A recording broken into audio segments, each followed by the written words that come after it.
Olá, eu sou o professor Carlos Alberto, de Física 1, equipe coordenada pelo professor Fernando Iemini, do Departamento de Física do Instituto de Física da Universidade Federal Fluminense.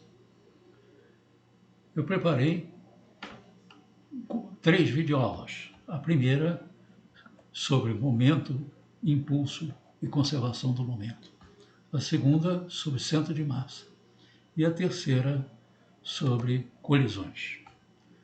Vamos à primeira videoaula. Falar sobre momento, impulso e conservação de momento. Como exemplo desta grandeza de impulso, podemos mostrar aqui o simples ato do martelo bater sobre o prego.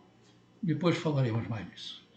A outra, esse aqui é um exemplo mais simples, o outro, um pouco mais sofisticado, é um bate-estaca que faz a penetração no solo de perfis de ferro ou de concreto para sustentação de prédio, viaduto, etc. Sobre o martelo que está sendo batendo no prego, do jeito que se encontra aqui, o ângulo que se encontra o martelo em relação ao prego, ele não vai fazer com que o prego penetre facilmente na madeira. Por quê? Ele está exercendo uma força nesta direção, e o que vai fazer com que o prego seja envergado. Então, a forma correta aqui seria a superfície aqui da cabeça do martelo deve ficar paralela ao máximo, tanto quanto possível, com a cabeça aqui do prego. Vamos definir, então, o momento, que na maioria dos livros é conhecido como momento linear e no ensino médio como quantidade de movimento. Ela é definida como sendo o produto da massa do corpo pela velocidade instantânea desse corpo. É uma grandeza designada pela letra P. No ensino médio, se não me engano, é Q. Q de queijo. É uma grandeza vetorial, portanto, tem a mesma direção e sentido do vetor velocidade. A unidade SI, de momento do Sistema Internacional, é a unidade de massa vezes a unidade de velocidade, quilograma metro por segundo. A outra grandeza é o impulso. Como no caso lá do martelo batendo no prego, vamos fazer aqui um outro exemplo ainda mais simples. Uma bola que rola sobre o plano horizontal e colide com uma parede. Temos a bola incidindo sobre a parede e ela é refletida pela parede. Por conta de quê? Da força ou do impulso que a parede exerceu sobre a bola. Essa força que a parede exerce sobre a bola não é uma força constante e é uma força de curta duração, um intervalo de tempo muito curto, da ordem de milissegundos. E a força varia aproximadamente, isso daqui, uma forma aproximada, ou seja, ela cresce, atinge o máximo e depois decresce. A grandeza impulso é definida desta forma. É a integral da força em relação ao tempo. Esta integral ela é realizada entre o intervalo de tempo TI e TF, que a força, o intervalo de tempo durante o qual a força atuou na bola. Esse F dt aqui é exatamente este retângulo de largura infinitesimal dt e altura f. Isto que está aqui, esta área, é esse impulso aqui, só que é um impulso infinitesimal. Mas eu quero calcular o impulso desde TI até F. Como a variação é contínua, eu tenho que fazer a integração desses, ou seja, um somatório, uma soma contínua de vários retângulozinhos que eu tenho aqui, uma infinidade de retângulos. O resultado dessa integral é numericamente igual à área sobre essa curva. A unidade de impulso no sistema internacional é Newton vezes segundos. Vamos para a relação entre impulso e variação de momento. E para isso eu vou usar a segunda lei de Newton. Resultante das forças é igual ao produto da massa pela aceleração. E a aceleração eu vou escrever dessa forma, variação de velocidade em relação ao tempo, ou seja, derivada da velocidade em relação ao tempo, ou seja, a aceleração instantânea. E vou reescrever, no caso aqui o F é a força que está agindo ali, a resultante das forças que está agindo na bola, na colisão com a parede. Porque o movimento da bola ocorre no plano horizontal. Escrevendo essa equação desta forma e fazendo a integral dos dois membros, teremos aqui a integral do primeiro membro é o J, ou seja, é o impulso.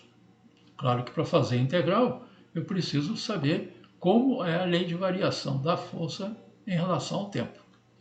Como eu não tenho, vou deixar apenas designado por J, o impulso. E o segundo membro, a variável é V, né? E a integral fica sendo mv. Isso aqui é a velocidade no instante TI, no instante inicial, a velocidade final, no instante final TF. E temos aqui, substituindo os limites inferior e superior, kmvf, que é o momento final, menos o momento inicial da bola.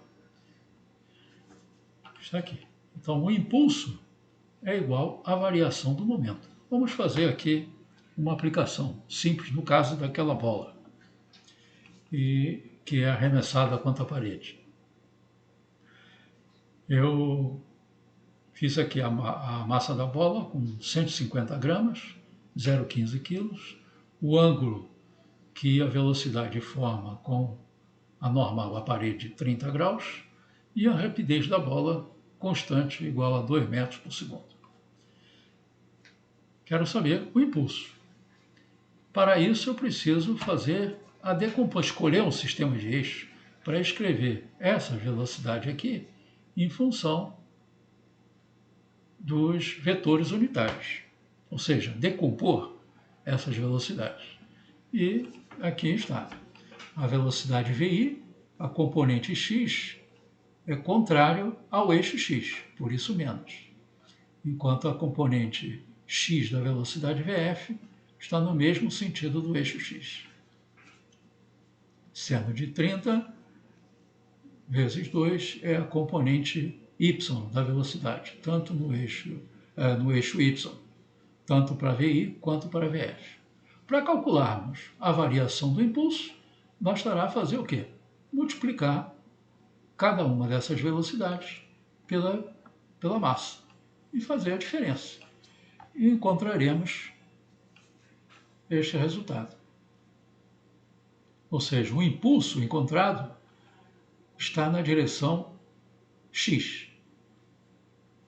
0,52 i, mostrando que está na direção x, e a unidade é Newton vezes segundo, ou posso usar também quilograma vezes metro por segundo, que é a unidade de momento. Tanto faz.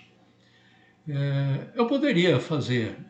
outra coisa importante aqui é a direção, ou seja, a força que a parede exerceu sobre a bola durante o intervalo de tempo de colisão com a parede está nesta direção aqui, na direção do eixo x. Este resultado eu poderia ter feito de outra forma,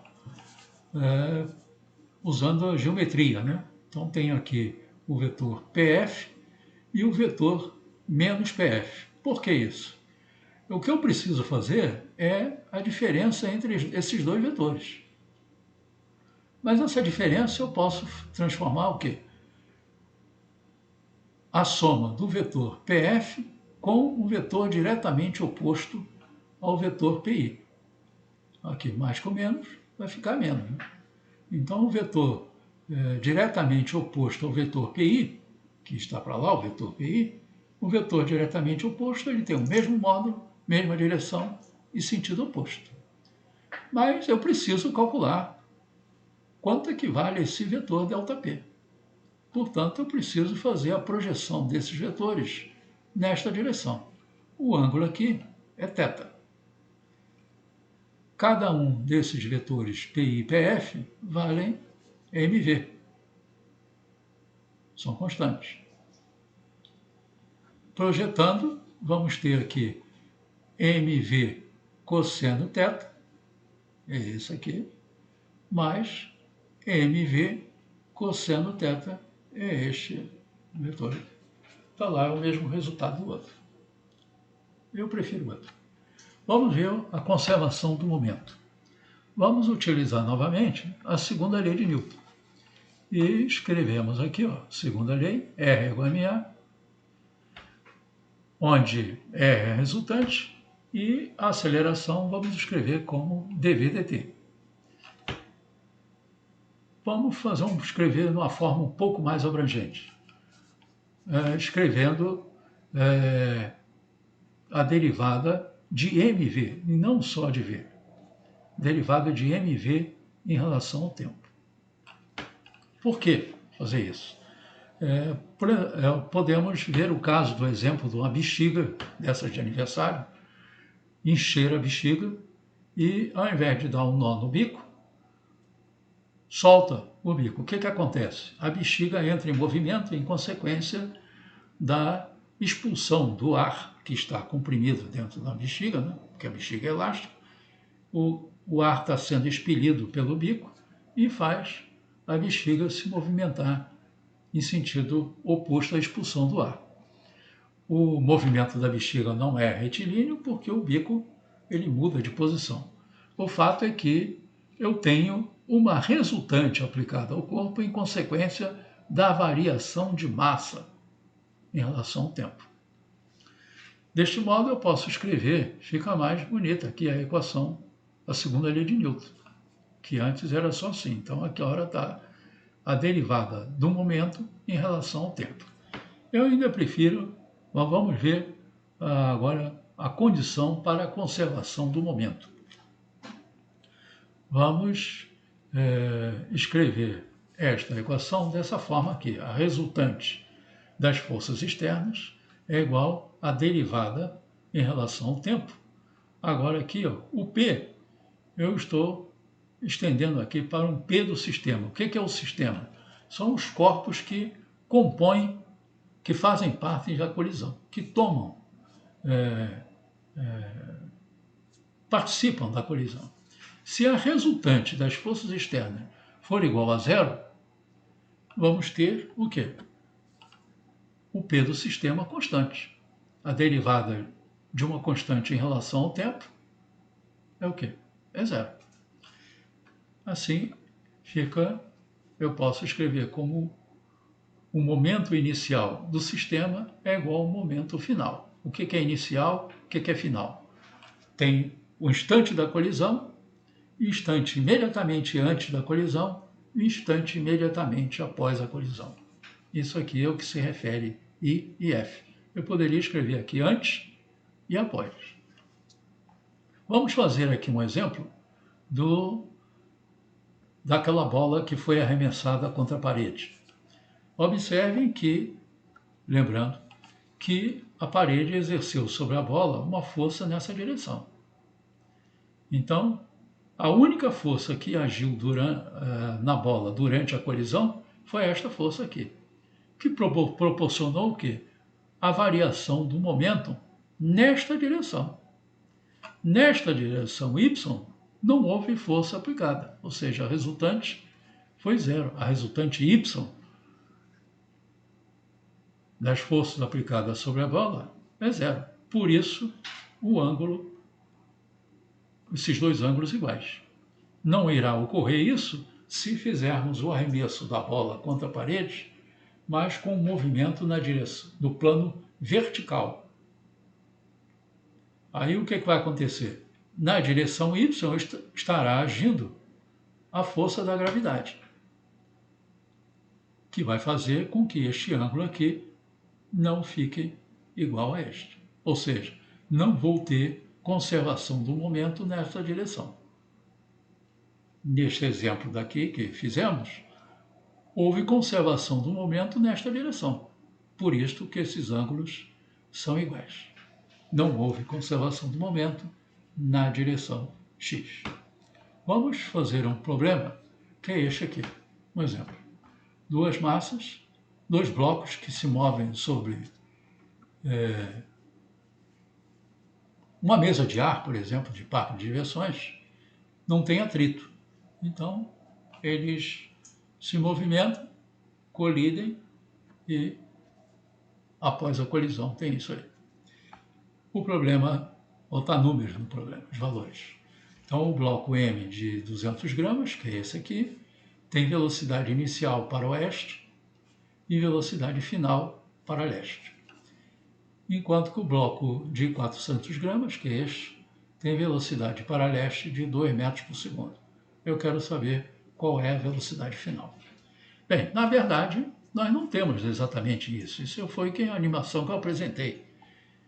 O que nós temos, de fato, no problema, são esses dados e eu preciso fazer um esquema para resolver o problema. E o esquema consiste em fazermos o quê?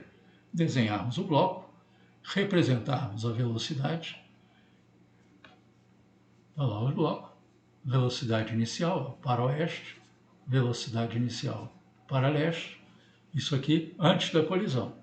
Após a colisão, este bloco eu não sei a velocidade. Eu vou supor que seja para a direita. Poderia supor tranquilamente que fosse aqui para a esquerda. E o bloco de 200 gramas, a velocidade dele já foi dita que é para leste. Bem, então, este aqui se refere à situação inicial e o outro à situação final. Aqui ocorreu a colisão, imediatamente antes da colisão isso, imediatamente após a colisão isso. Como é que ficam aqui as resultantes das forças externas? Não há atrito. Sobre o plano horizontal, não há atrito entre os dois blocos, entre cada bloco e o plano horizontal. Sobre cada bloco, vamos ver, eu tenho peso e é normal, o que faz que eu tenho o quê? Resultante na direção y também igual a zero. Bem, no caso aqui, o movimento dos blocos é apenas na direção horizontal. Eu preciso escolher um eixo. Eu escolhi o eixo x para a direita, para leste. E o que é que vamos aplicar? Se a resultante das forças externas é igual a zero, temos a conservação do momento. Ou seja, o momento na situação inicial é igual ao momento na situação final. Quem é o meu sistema? Isso aqui é o meu sistema. Cada parte do sistema não vai ter conservação do momento, mas o sistema vai ter. Por que cada parte não? Porque um bloco está fazendo força sobre o outro. Então, eu não posso aplicar isso aqui ao bloco de 400 gramas, nem ao bloco de 200 gramas. Por quê? Este bloco exerceu sobre esse uma força, que eu ainda não sei qual é, e este reage e exerce sobre este uma força também que eu não sei qual é. É uma força diretamente oposta. Então, aplicando, vamos ter isso aqui, ó. 400 gramas vezes 2, 2 está aqui, e 200 gramas vezes menos 1 por quê? Contrário ao eixo x. Situação inicial. Situação final, mvf fiz a hipótese de que a velocidade final coincide com o eixo x, tem a orientação do eixo x, e o bloco de 200 gramas tem velocidade, dito no problema, para leste, né, positivo. Fiz as contas e encontrei VF igual a 0,90 metros por segundo. O que significa dizer o quê? Que a hipótese que eu havia feito estava correta. Sinal positivo significa que a minha hipótese inicial estava correta. Se eu tivesse posto aqui, feito a hipótese da velocidade VF para a esquerda, eu deveria colocar aqui menos VF, né? Faria as contas e, no caso, encontraria o quê? Menos 0,90. Qual o significado? O menos aqui. Não é que está confirmado aquilo. Significa que a hipótese que eu fiz tem que ser trocada. Vamos prosseguir aqui fazendo o cálculo da variação do momento de cada um dos corpos, dos blocos. Do bloco de 400 gramas, o P final menos o P inicial. Velocidade final menos a inicial. Deu menos 0,44 I, Newton vezes segundo. Poderia ser quilograma metro por segundo. E do bloco de 200 gramas, velocidade final menos a velocidade inicial, que deu o resultado. Observem aqui, ó.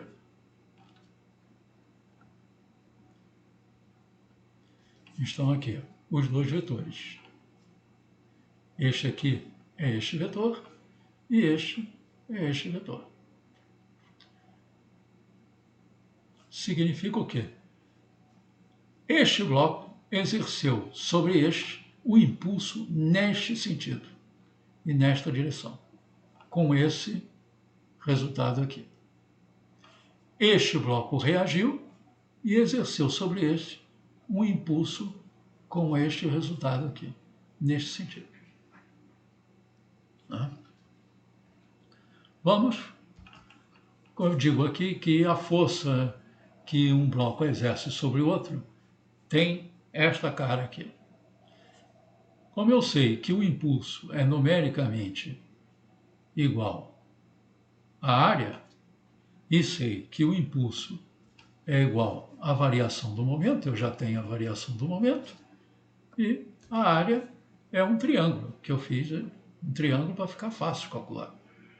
Então, força, base vezes altura sobre 2, é a área do triângulo, que é igual a ΔPm. Eu usei este aqui, mas poderia ter usado isso aqui, é um módulo, né? Então está lá, substituiu a base do triângulo, é 2 milissegundos, daí 2 vezes 10 a menos 3, passar para segundo, e o resultado é este.